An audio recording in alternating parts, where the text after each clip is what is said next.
Adopt a Doc initially matched between one volunteer and one medical staff member. That volunteer inquired, what are your needs? What do you need help with?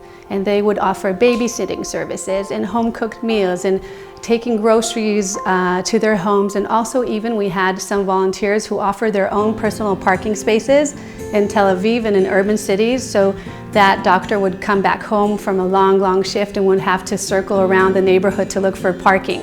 And eventually we had 1,200 doctors who had volunteers that would take care of all their personal needs. So one particular story we had was that we started to hear all sorts of doctors say that they have like pressure from their ears from the masks. So we said, okay, we have like thousands of volunteers. Let's just start to manufacture it by the volunteers. And eventually we had thousands of face mask adopters. We had grandmas who would knit adapters.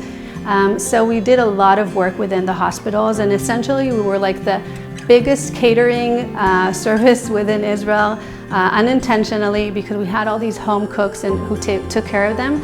And I think that eventually the doctors understood this kind of passive forward system in which they're happy, their tummies are happy, you know, they have face masks on them, their kids are taken care of, and now they can really perform what they're here to do and act as professional as possible. So I think that that was kind of the aha moment for them, understanding that, you know, this is an extreme situation. This is the first time, you know, in Israel that we're encountering this, and maybe they can lean on, you know, people who would like to offer them help. So that was very heartwarming. So I decided to help medical crews to feel our love and support by food.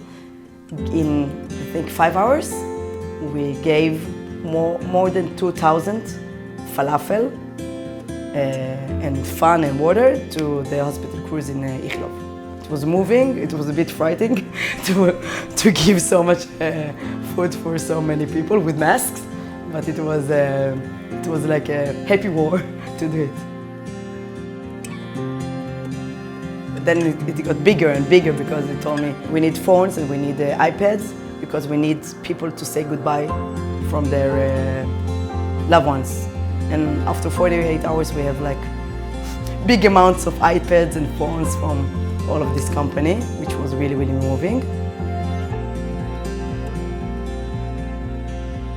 And then came all the medical equipment department.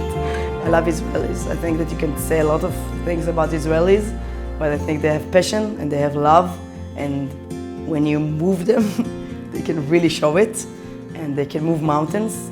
I thought people are contributing everything they can in order to show the love and show the support.